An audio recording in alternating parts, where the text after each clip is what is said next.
Swallow Komegran, siapa nih yang pernah ke New Zealand? Kemungkinan semua sudah ya. Sudah bohong.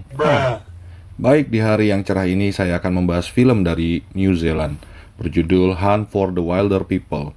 Film komedi yang disutradarai oleh Taika Waititi, sutradara hebat yang juga diambil Marvel untuk menyutradarai film The Thor Ragnarok. Mengambil cerita petualangan seorang bocah nakal yang terus dilempar ke sana ke sini terkait hak asuhnya. Bocah ini bernama Ricky Baker, seorang remaja berandalan yang ditelantarkan oleh ibunya, dibawa oleh petugas layanan kesejahteraan anak bernama Paula dan petugas polisi bernama Andy. Ricky tiba di rumah Bibi Bella, seorang tua asuh barunya.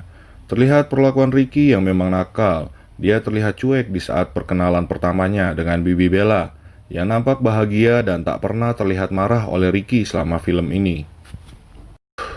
Buat Ricky yang diperankan oleh Julia Dennison, hidup itu menikmati apa yang ia lakukan setiap harinya. Diceritakan oleh Paula tentang latar belakang dan sejarah buruk tentang bocah itu. Digambarkan Ricky yang tidak pernah patuh, pernah mencuri, meludah, lari dari rumah, melempar, menendang, merusak, membakar sesuatu, dan lain sebagainya. Sikap liarnya ini membuat dia sering berganti-ganti orang tua angkat. Setelah berkeliling rumah Bibi Bella, Ricky terlihat masuk ke dalam mobil. Dia berpikir tidak ada yang menarik dari rumah tua Bibi Bella. Tidak ada internet ataupun sesuatu yang bisa dirusak, pikirnya. Sebuah rumah tua di area perbukitan New Zealand. Paula lalu memberitahukan Ricky bahwa tidak ada lagi yang menginginkannya. Lalu Ricky dengan terpaksa pun menurutinya untuk tinggal bersama Bibi Bella. Si petugas layanan kesejahteraan anak ini, Mbak Paula, rupanya memperlakukan anak-anak persis seperti barang sewaan.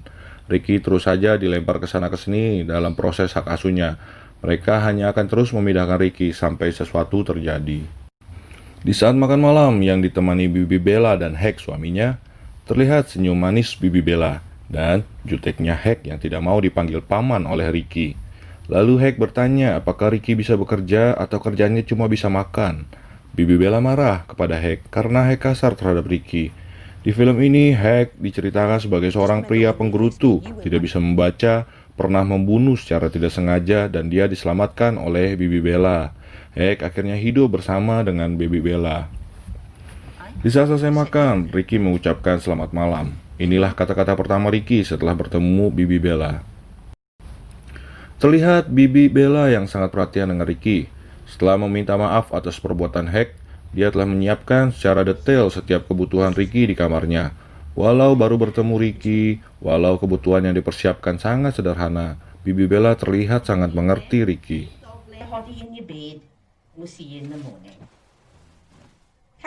Di tengah malam, Ricky diam-diam bergegas kabur. Namun, di esok paginya di sebuah bukit, Ricky yang terbangun dari tidurnya dikejutkan oleh Bibi Bella yang berada di sampingnya. Dengan santai dan tersenyum, Bibi Bella mengapresiasi Ricky yang sudah kabur sejauh 200 meter dari rumah, sambil mengingatkan Ricky untuk segera sarapan.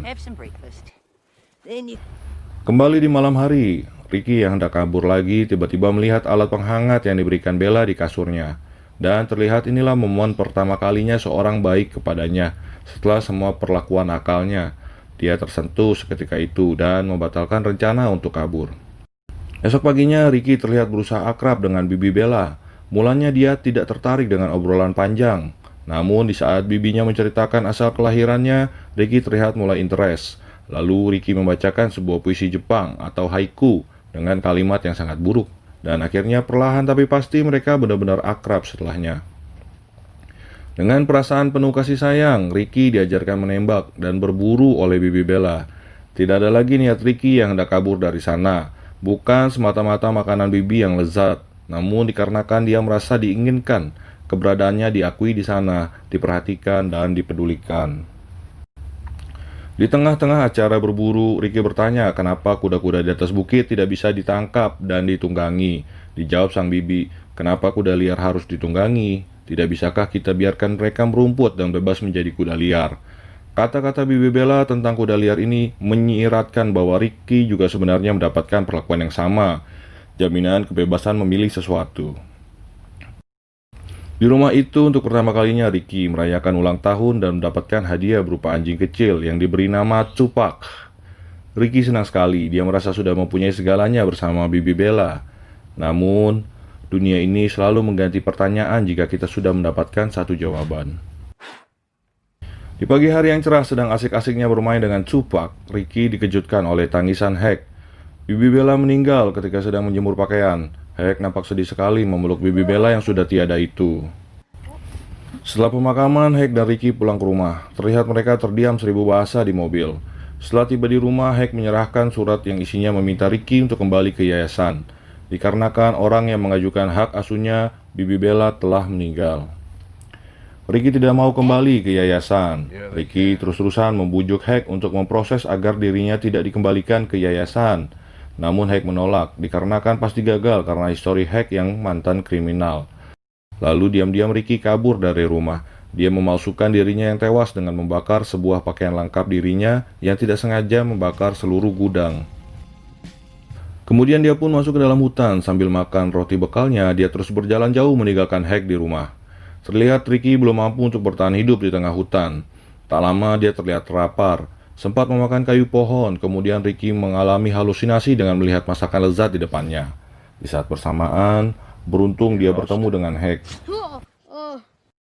Setelah berbicara sebentar, mereka lalu mengungkapkan perasaan mereka. Ternyata mereka rupanya saling membenci. Setelah berjalan cukup jauh, Ricky membuat marah Hank. Perihal Hank mengetahui tentang Hank yang tidak bisa membaca. Di saat mau menangkap Ricky, kaki Hank tersangkut yang menyebabkan kakinya terkilir. Hank terpaksa tinggal bersama Ricky sementara waktu sambil menyembuhkan kakinya. Dia menyuruh Ricky untuk berburu makanan. Bukannya berburu makanan, Ricky malah asik joget-joget Karawang. Ricky dengan Walkman yang dia buat sendiri dari ranting dan daun berjoget-joget diiringi musik dari dalam kepalanya. Terlihat mereka membuat kemah dadakan oleh Hank dan Ricky. Hank yang tidak bisa berjalan sementara asik melukis wajah Bibi Bella istrinya. Akhirnya setelah itu Ricky mengambil senjata dan melakukan perburuan. Pulang dengan tangan kosong, Ricky membawa semak belukar yang dianggapnya salad. Sementara Hank malah mendapatkan sebuah belut besar. Ricky terlihat terkejut dan di malamnya mereka membakar belut tersebut. Mereka lalu berbincang-bincang hangat. Ricky di sini terlihat menceritakan satu-satunya teman di yayasan yang bernama Amber. Dia pernah satu rumah bersama Amber. Tak lama itu Amber pindah dan mempunyai masalah dengan ayah angkatnya. Dan suatu hari kemudian dia tewas begitu saja. Di pagi hari kemudian mereka melanjutkan perjalanan. Lalu mereka menemukan posko atau tempat transit bagi pendaki. Tampak di dalam posko Hank melihat poster mereka berdua. Tampak Hank yang tidak bisa membaca menyuruh Ricky membacanya. Diceritakan di poster buronan tersebut, mereka telah menghilang selama 6 minggu dan sampai pada kesimpulan bahwa Hank yang berduka dan tidak stabil secara mental telah menculik Ricky dan melakukan pelecehan seksual. Kesan itu diperkuat setelah pertemuan dengan 3 pemburu bodoh di dalam posko tersebut yang menuduh Hank menganiaya Ricky selama di hutan.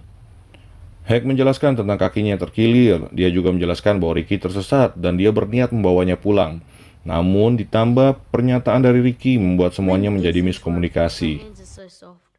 Membuat Hank dipanggil pria cabul oleh 3 pemburu bodoh itu. Dan tak lama terjadi baku hantam antara Hank dengan mereka. Namun di saat mereka berkelahi,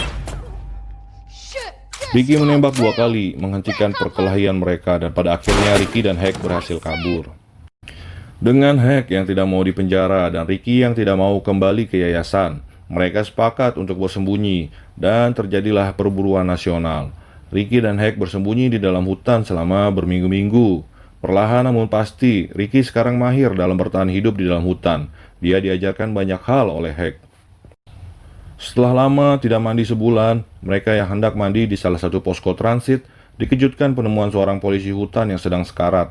Hank lalu meminta kepada Ricky untuk pergi ke desa terdekat mencari bantuan.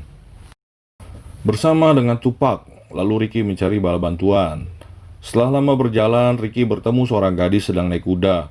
Lalu dia diajak ke rumahnya. Di rumahnya gadis ini terus mengoceh. Memang terlihat anaknya suka berbicara dan nampaknya Ricky menyukai gadis ini. Kemudian ayah dari sang gadis ini muncul dan mengaku fans beratnya Ricky dan Hank yang terkenal karena pelariannya. Lalu sang ayah meminta foto bareng.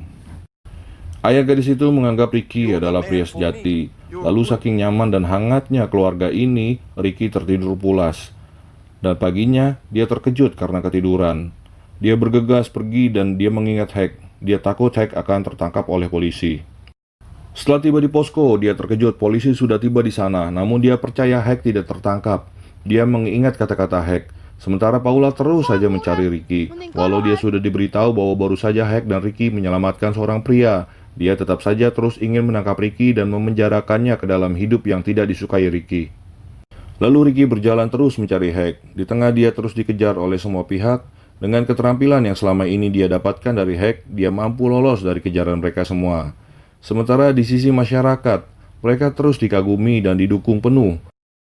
Ricky teringat perkataan Hank untuk terus mencari sumber air dan pergi ke daratan yang lebih tinggi. Pada akhirnya Ricky dapat bertemu kembali dengan Hank.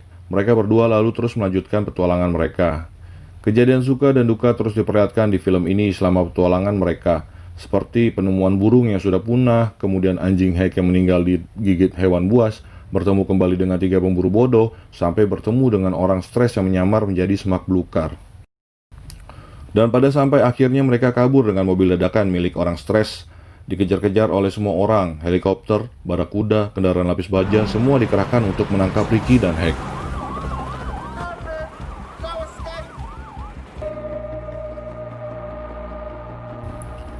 Akhirnya mobil mereka terguling. Setelah itu Hank menyerah, namun tidak dengan Ricky, seorang anak kecil yang tidak mau tahu sama sekali keadaan sebenarnya.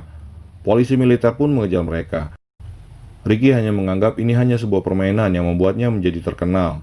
Ricky terbawa suasana untuk menjadi pelanggar hukum, namun pada akhirnya mereka berhasil ditangkap. Di akhir kisah, Ricky terlihat diadopsi oleh ayah dari gadis pujaannya. Dia nampak bahagia. Pada akhirnya Ricky mendapatkan keluarga yang hangat, yang dapat mencintainya lagi setelah Bibi Bella. Lalu dia menjenguk Hank, yang di saat bersamaan tengah belajar membaca di sebuah panti jompo. Ricky meminta maaf atas semua perbuatannya dan mengajak Hank untuk bergabung dalam keluarga barunya Ricky, untuk mengurus pertanian tepat di sebelah hutan. Pada akhirnya Hank setuju untuk bersama Ricky dan keluarga barunya.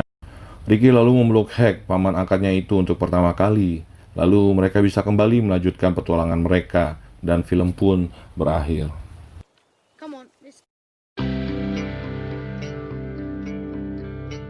Secara keseluruhan, film ini tidak membuat Anda tertawa terbahak-bahak. Namun film ini membuat Anda jatuh hati ke dalam tingkah para tokohnya. Sikap Bibi Bella yang menjadi good mother, sikap old man Hank yang keras, dan sikap Ricky yang nakal di awal film menjadi pria sejati di akhir film. Semua tersaji dalam alur yang menarik. Film ini menurut saya wajib ditonton guys. Dan disinilah akhir perjumpaan kita. Semoga Anda semua terhibur. Jangan lupa subscribe, like, and comment. Saya Bang AM pamit undur diri. Have nice day semua dan bye-bye.